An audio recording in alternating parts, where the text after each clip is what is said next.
ನನ್ನ ಹೊನ್ನಾವರ ಟ್ರಿಪ್‌ನ ಎಲ್ಲ ವ್ಲಾಗ್‌ಗಳನ್ನ ನೋಡಿ ಇಷ್ಟೊಂದು ಅದಕ್ಕೆ ಮೆಚ್ಚುಗೆ ನೀಡ್ತಾ ಇರೋದಕ್ಕೆ ಧನ್ಯವಾದಗಳು. ಸೊ, ನಾವು ಮುಂದೆ ಹೋಗಿದ್ದು ಹೊನ್ನಾವರದ ಬೋಟಿಂಗ್ ಗೆ. ಸೊ, ನೀವು ಹೊನ್ನಾವರಕ್ಕೆ ಹೋದರೆ ಈ ಬೋಟಿಂಗ್ ಎಕ್ಸ್‌ಪೀರಿಯನ್ಸ್‌ನ ಮಾತ್ರ ನೀವು ಮಾಡಲೇಬೇಕು. ಸೊ, ಸುಮಾರು 800ರಿಂದ 1,500 ತನಕ ಬೆಲೆ ಹೇಳ್ತಾರೆ.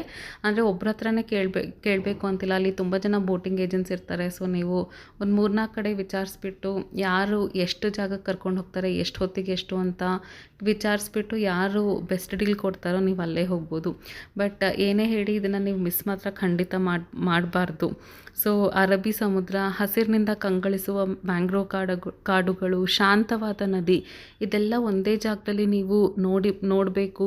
ನೋಡಿ ಅದರ ಸೌಂದರ್ಯವನ್ನು ಆನಂದಿಸಬೇಕಂದ್ರೆ ನೀವು ಇಲ್ಲಿ ಹೊನ್ನಾವರದಲ್ಲಿ ಬೋಟಿಂಗ್ ಮಾಡಲೇಬೇಕು. ಸೊ, ನಾವು ಹೋಗಿದ್ದು ಆಲ್ಮೋಸ್ಟ್ ಸೂರ್ಯಾಸ್ತದ ಸಮಯ, ಸಾಯಂಕಾಲದಲ್ಲಿ.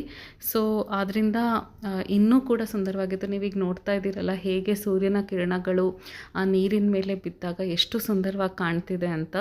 So, it was all the more beautiful. ಆದಷ್ಟು ಮಧ್ಯಾಹ್ನ ಹೋಗ್ಬಿಡಿ, you will not be able to enjoy. ಇಲ್ಲ ಬೆಳಗ್ಗೆ ಹೋಗಿ, ಇಲ್ಲಾಂದರೆ ಸಾಯಂಕಾಲ ಹೋಗಿ, then you will be able to experience the beauty of it.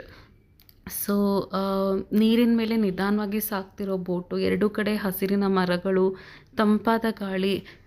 ಈ ಎಕ್ಸ್ಪೀರಿಯನ್ಸಲ್ಲಿ ನಾವು ನಿಜವಾಗ್ಲೂ ಈ ಬೋಟಿಂಗ್ ಮಾಡುವಾಗ ನಾವು ನಮ್ಮ ನಗರ ಜೀವನದ ಎಲ್ಲ ಸದ್ದು ಗದ್ದಲವನ್ನು ನಿಜವಾಗ್ಲೂ ಮರ್ತೇ ಬಿಟ್ವಿ. ಹೀಗೆ ಆದಷ್ಟು ಹೊತ್ತು ಇಲ್ಲೇ ಇರೋಣ ಅಂತ ನಮಗೆ ಅನ್ನಿಸ್ತಾ ಇತ್ತು. ಹೊನ್ನಾವರದ ಬ್ಯಾಕ್ ವಾಟರ್ನ ವಿಶೇಷ ಏನಂದರೆ ಇಲ್ಲಿರೋ ಮ್ಯಾಂಗ್ರೋವ್ ಕಾಡುಗಳು. ಸೊ, ಬೋಟ್ ಒಳಗೆ ಕುಳಿತು ಆ ಮರಗಳ ಮಧ್ಯೆ ಬೋಟ್ ಸಾಗುತ್ತಲ್ಲ, ಆ ಅನುಭವನ ನಿಜವಾಗ್ಲೂ ನಾನು ಹೇಳಿದ್ರೆ ನಿಮ್ಗೆ ಅರ್ಥ ಆಗಲ್ಲ. You have to experience it first hand. So, ಅದರಲ್ಲೂ ಕೆಲವೊಮ್ಮೆ ಆ ಪಕ್ಷಿಗಳ ಚಿಲಿಪಿಲಿಯ ಧ್ವನಿ, ನೀರಿನ ಅಲೆಗಳ ಸದ್ದು, ಇದೆಲ್ಲ ಸೇರಿ ಒಂದು ನೈಸರ್ಗಿಕ ಸಂಗೀತನೇ ಆಗಿತ್ತು.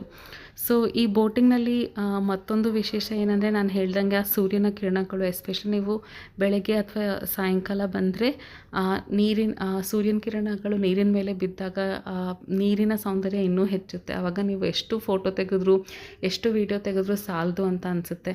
ಇದನ್ನು ಹಾಗೆ ನಮ್ಮ ನೆನಪಿನಲ್ಲಿ ಸೆರೆ ಹಿಡಿಯೋಣ ಈ ಕ್ಷಣಗಳನ್ನು ಅಂತ ನಮಗೆ ಭಾಸ ಆಗುತ್ತೆ. ಸೊ, ನೀವೇನಾದ್ರು ಒಬ್ಬರೇ ಕೂಡ ಹೋಗಿ ಎಂಜಾಯ್ ಮಾಡ್ಬೋದು, ಅಥವಾ ಕುಟುಂಬದವರೊಡನೆ ಅಥವಾ ಸ್ನೇಹಿತರೊಡನೆ ಕೂಡ you can enjoy this experience. So, ನಿಮಗೆ ಈ ವ್ಲಾಗ್ ಇಷ್ಟ ಆಯಿತು ಅಂತ ಅಂದ್ಕೊಂಡಿದ್ದೀನಿ. ಹೀಗೆ ನಾವು ಹೊನ್ನಾವರದಲ್ಲಿ ಇನ್ನೆಲ್ಲೆಲ್ಲಿ ಹೋದ್ವಿ, ಏನೇನು ಮಾಡಿದ್ವಿ ಅಂತ ಮುಂದಿನ ವ್ಲಾಗಲ್ಲಿ ಹೇಳ್ತೀನಿ. ನಿಮ್ಗೇನಾದ್ರು ಈ ವ್ಲಾಗ್ ಇಷ್ಟ ಆದರೆ ಖಂಡಿತ ಲೈಕ್ ಮಾಡಿ, ಶೇರ್ ಮಾಡಿ. ಆಮೇಲೆ ಇನ್ನೊಂದಷ್ಟು ಟ್ರಾವೆಲ್ ವ್ಲಾಗ್ಗಳಿಗೆ ನನ್ನ ಪೇಜ್ನ ಫಾಲೋ ಮಾಡೋದನ್ನು ಮರಿಬೇಡಿ. ಧನ್ಯವಾದಗಳು. ಬಾಯ್ ಬಾಯ್.